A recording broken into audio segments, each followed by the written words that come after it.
CBS News learns the terror alert level may be raised as Al-Qaeda makes new threats against the United States. A terrorist nation agrees to give up its weapons of mass destruction program. We'll look at what led to this action by Libya and what it may mean. The highway shooter, why many Ohio parents are now fearing for the safety of their children. And CBS's Friday consumer alert about the spread of fake designer merchandise. Buy it, and you could be supporting terrorists.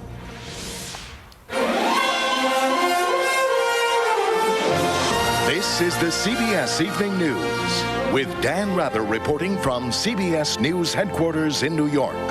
Good evening. A surprise late today from President Bush and Britain's Prime Minister Tony Blair on a rogue nation that has long sought to develop weapons of mass destruction, including nuclear bombs. Libya. In tandem announcements in Washington and England, the two leaders said Libya has agreed to shut down its chemical, biological, and nuclear weapons programs, and to give arms inspectors free rein to verify that Libya is in compliance with international arms control agreements. CBS's Mark Phillips has more from London. Mark? Dan, the announcement is apparently the result of an initiative by Libya's Colonel Muammar Gaddafi saying that he wanted to dismantle his weapons of mass destruction program.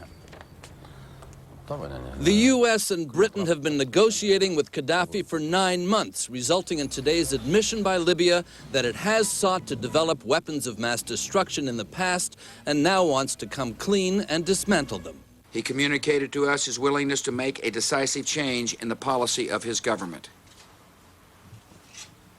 At the direction of Colonel Gaddafi himself, Libyan officials have provided American and British intelligence officers with documentation on that country's chemical, biological, nuclear, and ballistic missile programs and activities. The admission is part of Libya's desire to come in from the cold, particularly since its admission of responsibility and its agreement to pay compensation for the bombing of the Pan Am flight over Lockerbie, Scotland in 1988, which killed 270 people.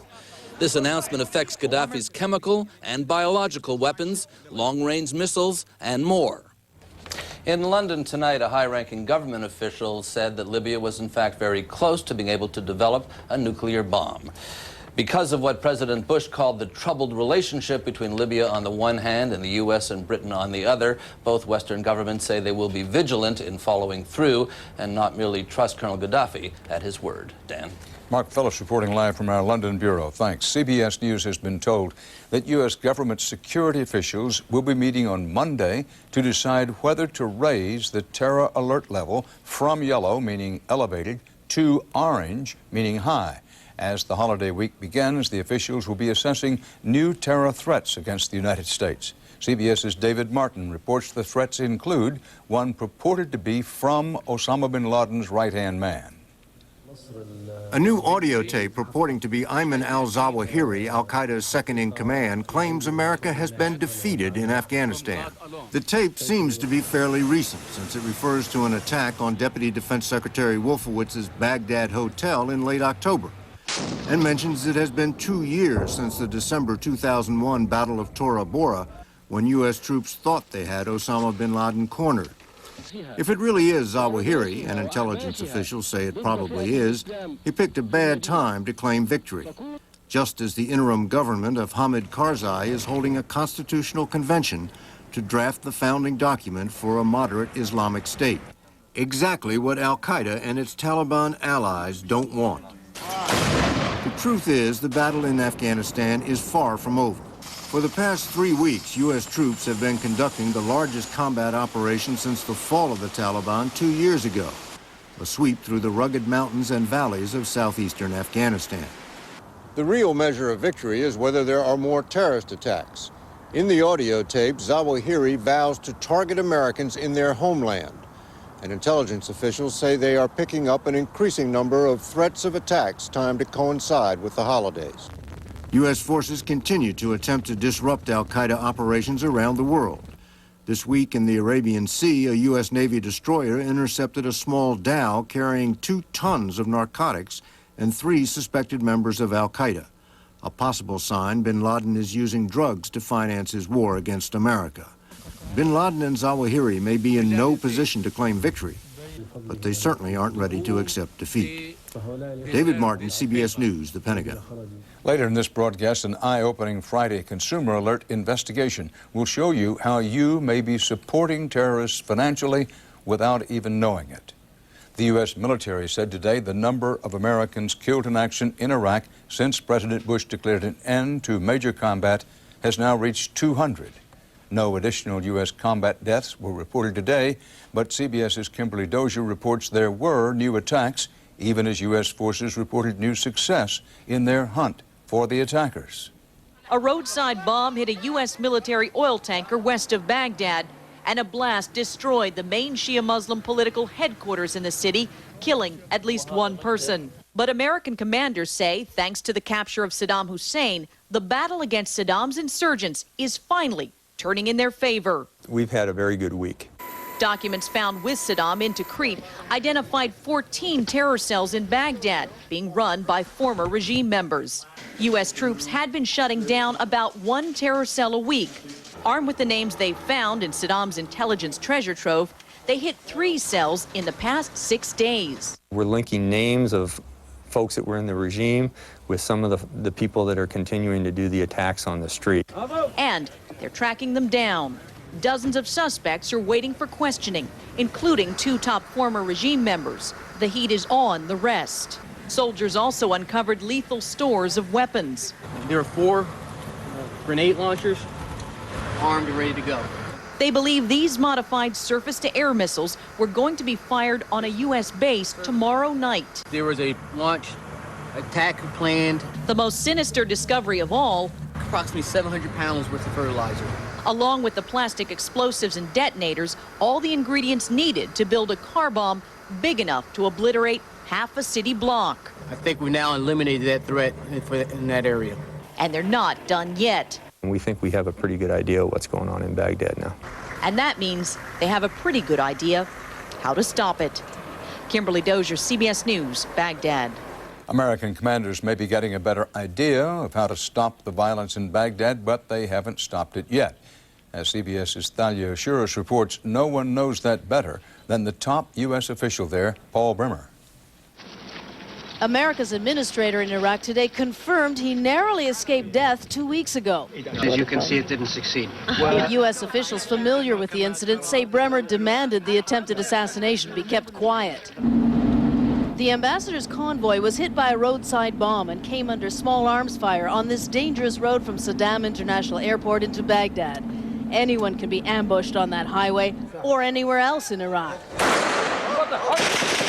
Mortar attacks and firefights like this one at a Baghdad hotel housing contractors helping rebuild Iraq are commonplace, and high-ranking officials here are particularly at risk. But the guerrillas may not have known they had Bremer in their sights. We have reason to believe that it was just a random opportunistic attack, not necessarily specifically targeted at him. But if Bremer was a target, the ambush raises a key question. Have insurgents improved their intelligence gathering? Documents recovered with Saddam Hussein suggest contact between the insurgents and civilians working with the U.S. The attack on Ambassador Bremer is still under investigation, and concern over a poor civilian workforce is a constant. Danger is just part of doing business in Iraq. Thalia Shuras, CBS News, Baghdad. Around America today, thousands of soldiers, many returning from duty in Iraq, enjoyed holiday homecomings. Among them, members of the Army's 115th Military Police Battalion, who arrived in Baltimore after 8 months in Baghdad, and troops of the U.S. Army's 306th Transportation Company welcomed home to Fort Carson, Colorado. The head of the government's Centers for Disease Control today called the number of children dying in the current flu outbreak, and I quote, sobering and worrisome. She said the flu so far has claimed the lives of at least 42 children. She said the flu is now widespread in 36 states, but the disease seems to be at least leveling off in such hard-hit states as Colorado and Texas. Coming up next on the Friday CBS Evening News, the Ohio sniper. The police are stumped, and now parents are more worried than ever about their children. We'll give you the inside story. And then later, before you buy that high-fashion knockoff, listen to where your money may be going.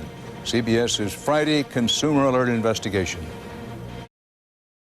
Thousands of Ohio school children are getting an early holiday break after officials made a frightening discovery. Bullet holes were found in school buses in Columbus, and the police have linked them to 16 other shootings along an interstate. Parents are fearing now for the safety of their children, as Cynthia Bowers reports in tonight's Inside Story.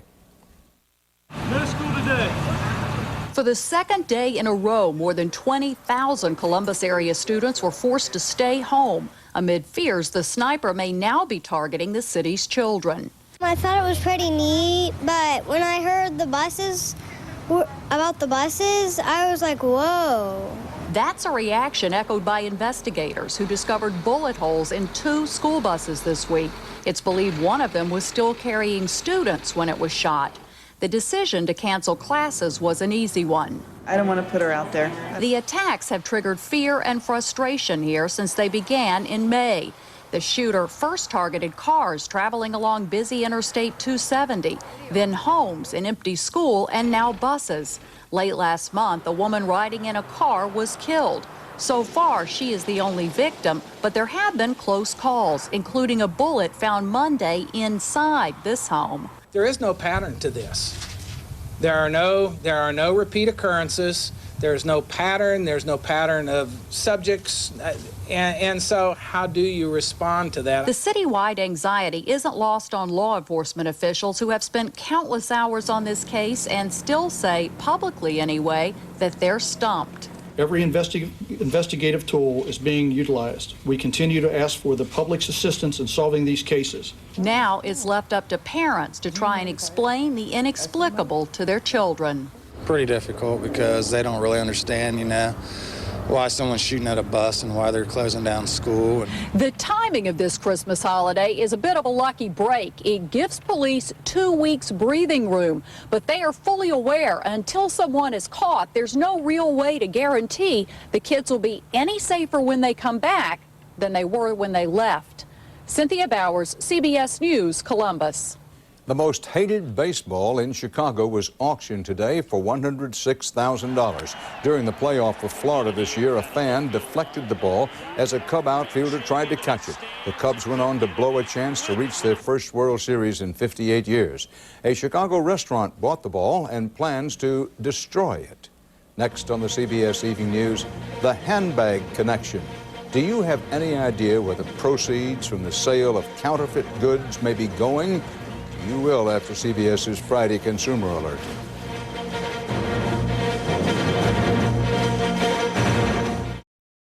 "60 Minutes exclusive. Details of the encounter Saddam Hussein had this week in his jail cell with his angry countrymen. Sunday." There was a setback today for the music industry in its battle to stop online music swappers. A federal appeals court in Washington ruled that internet companies may not be forced to identify the swappers. This ruling takes away one of the recording industry's most effective means of tracking down non-paying music swappers so they can be sued for copyright violations. Like music swapping, selling counterfeit luxury goods, handbags, watches, and so on, is a crime many Americans don't take very seriously. But there's growing evidence that huge profits from the global trade in fakes often go to big-time criminals and even terrorists. CBS's Jim Acosta investigated for our Friday Consumer Alert. No longer just on the streets, counterfeit goods now have a new home in the suburbs, where it's move over Tupperware party and make way for the purse party, one of the latest accessories to the booming criminal underworld of counterfeiting.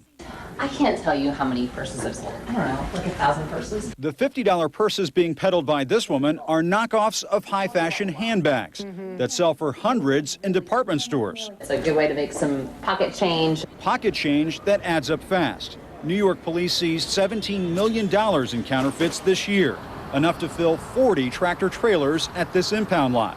You can see the Burberry plaids. To Sergeant Tom McFadden, purse parties no longer seem innocent after you follow the money. I don't think if a suburban housewife was fully educated as to what actually goes on with the money she would be partaking in the sale of counterfeit goods. Evidence is piling up faster than the bags in the back of these police trucks. The counterfeit proceeds are bankrolling some of the world's worst criminals. That the buying and selling of cheap knockoffs is more than just a victimless crime. Now you have a lot of these illicit profits from counterfeiting being funneled into terrorist groups. According to a report released by a coalition of U.S. businesses, counterfeiting operations are financing terrorist groups, including Al-Qaeda. The report cites one investigation that uncovered flight manuals for Boeing 767s right next to fake watches, and another raid that found bogus handbags and driver's licenses, along with a list of suspected Al-Qaeda terrorists. There's major harm when a consumer goes on the street and buys a counterfeit product. Corporate law firms are shutting down thousands of knockoff sales every month on the internet. They've even sued the biggest discount stores, where the New Balance shoe company has found fakes of its footwear. They've counterfeited the box as well. Everything is meant to deceive the consumer to think that they're buying a very high-priced shoe at a bargain price. Like, I don't sell them on the street or anything. In the new world of counterfeiting, markets have changed. Bargains can be had, but investigators warn somebody will pay the price. Jim Acosta, CBS News, New York. More than 2 years after the attack on America, officials in New York unveiled the latest, what's supposed to be final design for the centerpiece of a new World Trade Center. It's a glass Freedom Tower, 1,776 feet high. This is how it would look in the New York skyline when it is completed in 2009. Still ahead on the CBS Evening News, trying to find meaning in life. This nurse is still looking, but not in the usual places. Her story is next. A European spacecraft now approaching Mars passed an important milestone today. A landing probe detached from its mothership, a vital maneuver that puts it on track for a Christmas Day landing on the red planet. If this lander makes it safely to the Martian surface, it will use a robotic arm to dig for signs of past or present life. Well, unless you've been on another planet, you probably know by now that CBS's Steve Hartman has set out to prove that everybody has a story. And his quest has taken him to Harlan, Kentucky. Only in this job can you open up a phone book and wind up at a colonoscopy. Bruce. Regina Bruce is a surgical nurse. She's highly respected here at Harlan Hospital. By all accounts, a true professional. But outside of work, Well, this is my parents' house. this woman, who just turned 41, You want the roses, Daddy? seems more like a teenager. Gina has always been what I call immature for her age, I guess. Gina pleads guilty as charged. She still enjoys football games at her old high school. She's an avid thrill seeker and a real nonconformist, with more piercings in more places than a nurse probably should. When I look back over my life, I don't want to be that person sitting there saying, I wish I'd done that. I have got one. Is it a big one? Biggest thing you ever seen Boy, in your that life. Of course, it'd be hard to have this bass fishing, carpe diem lifestyle if you also had kids tugging your line. Oh, Lordy. But despite a 16-year marriage to a husband she just recently threw back, Gina never had any children, never wanted any children, for any number of reasons. What if I had a child and it was abducted? And kids against other kids can be very cruel. Well, you just have a negative attitude about mothering. It's not negative, it's just I've just, I have heard that they can be enjoyable sometimes, children. Yes, they can, and I get that enjoyment around the ones that are not mine. Clearly, not everyone is meant to have children. But what gives Gina her freedom and independence may also give her her story. When I interview people, a standard question is always, what brings meaning to your life? And I've noticed for parents, the answer often comes easy. I don't really know what my reason is. But for people like Gina, that simple question can be very complicated. I think there's a reason why that we all are here. And I'd like to know what my reason is. No one's saying children are the only path to purpose, but Gina does feel like she needs to find someone or some cause, something that matters more to her than her. And I think just realizing that is a pretty good place to start. Steve Hartman, CBS News, in Harlan, Kentucky. And that's part of our world tonight. Bob Schieffer will be along Sunday morning with Face the Nation. For the CBS Evening News, Dan Rather reporting from New York. Have a good night and a happy Hanukkah. For news 24 hours a day, click on cbsnews.com. Brought to you in part by Walmart. Giving, helping, doing. Because we live here too, and we believe good works.